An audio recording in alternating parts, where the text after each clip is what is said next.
Greetings and blessings, blessings and greetings, blessed souls. Don't and we're live because we want to stay alive in Torah Chaim, in instructions of life, Torah Chesed, instructions of kindness, Torah Rachamim, instructions of mercies. It happens to be now, Baruch Hashem, praise be the Most High, the 6th day of the Hebrew month of Mar Cheshvan, 5,771 years blazing and grazing into the creation, corresponding to the English calendar date, August 13, 2010. And I am very happy as a Torah activist, hopefully activating within you a blessed soul. Yeah? You. Don't like to point a finger because really we should point only at ourselves in terms of activating our own spirituality. But the whole thing is, blessed souls, is that Torah is such a treasured thing.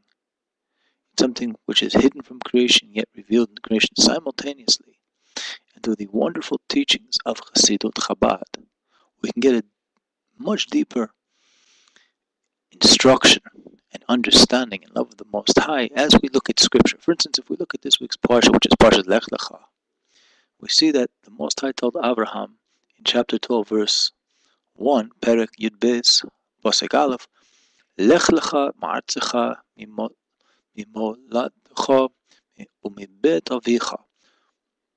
Go out to yourself from your land and from the place of your birth and from the house of your fathers.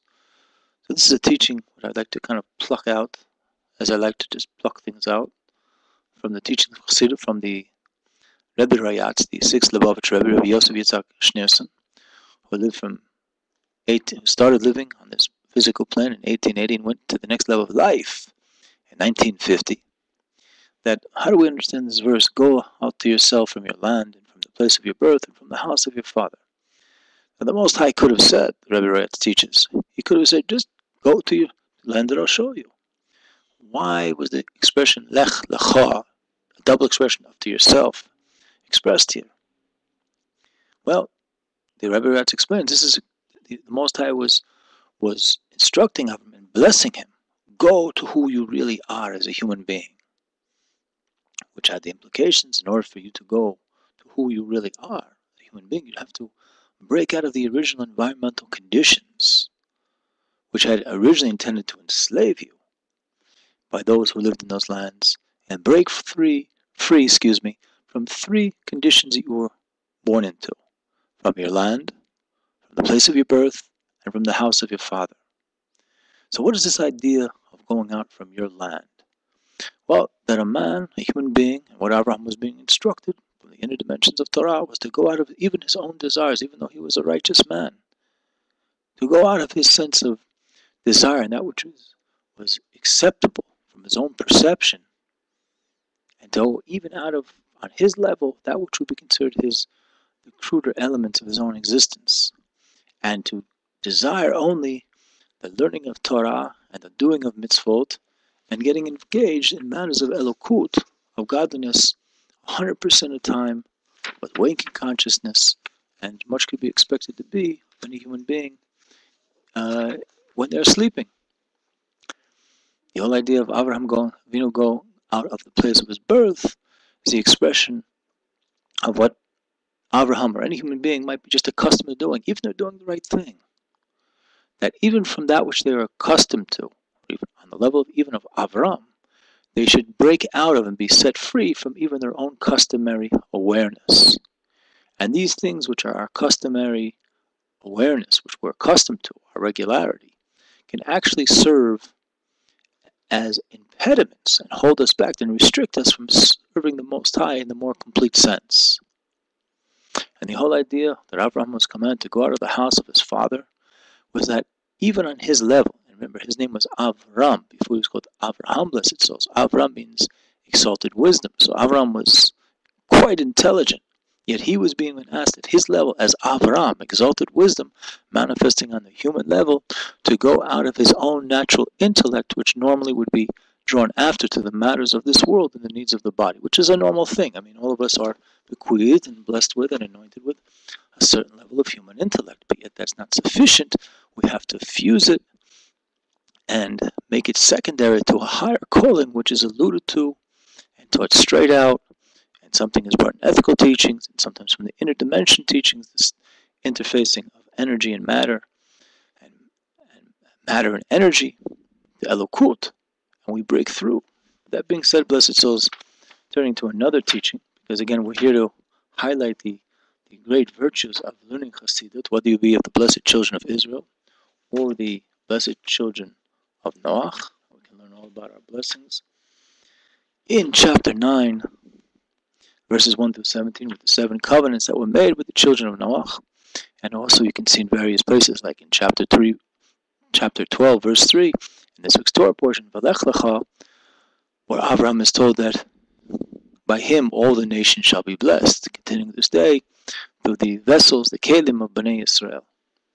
That being said, blessed souls, turning to a teaching from the Lubavitcher Rebbe, the 7th Lubavitcher Rebbe, Rebbe Nachman Schneerson, the son-in-law of the Rebbe Rayatz. The Rebbe brings down that there's an expression from the Zohar Kodesh, the holy book of light, of shining, that there will come a time, according to the Zohar, which is in the first portion, Daf Kuf Yud Zayin Amud Aleph, page 117, the first side, that there will be an opening up the gates of wisdom in general, and also the gates of wisdom of Torah in an essential way, in a particularized way. That's alluding to the idea that in the last 160 years, what the Zohar was talking about is that earthly wisdoms shall be opened up as we see the technological explosion of the last 160 plus years. And along with that, the explosion of Torah, in particularly in the dimension of Panimiyat Torah, which has permeated the earth in many different fashions, in many different ways, and certainly in the age of information, the age of dispersion, the age of the internet, the age of cellular phone communication, where one person can be standing on one end of the earth and speaking words of Torah with another person at the other end of the earth, and then a third person, a fourth person, and many other people can benefit from the fact that two blessed human souls are sharing words of divine inspiration transmitted through the Torah Kadosh, through the Holy Torah.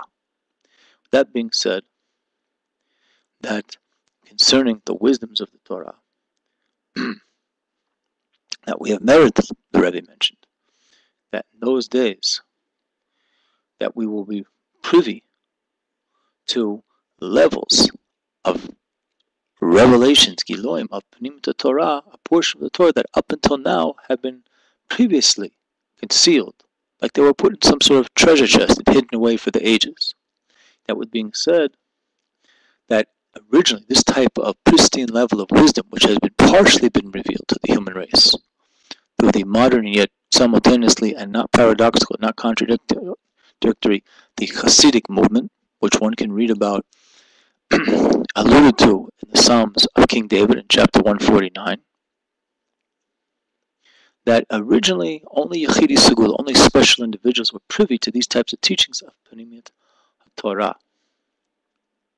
And they were concealed from the masses. And this is a matter which was brought up by the first Lubavitcher Rebbe, the Shneur Zalman and Geras HaKodesh, the Holy Epistles, in the 26th chapter, which can be found in the Tanya, in page, or Daf Kuf Men Beis Amud Beis.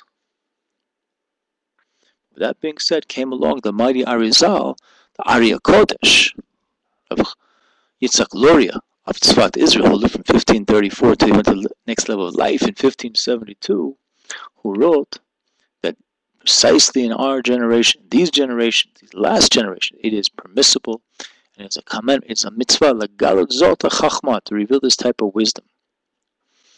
And however, even before we will come to a level of revelation of the inner dimension of Torah in a way, is farness will become actually the sole sustenance of not only the children of Israel, but also the human race. There shall come a period like this, where people are stumbling in the dark, looking for answers, and the answers are there, blessed souls. But we have to continue because we're running out of time now.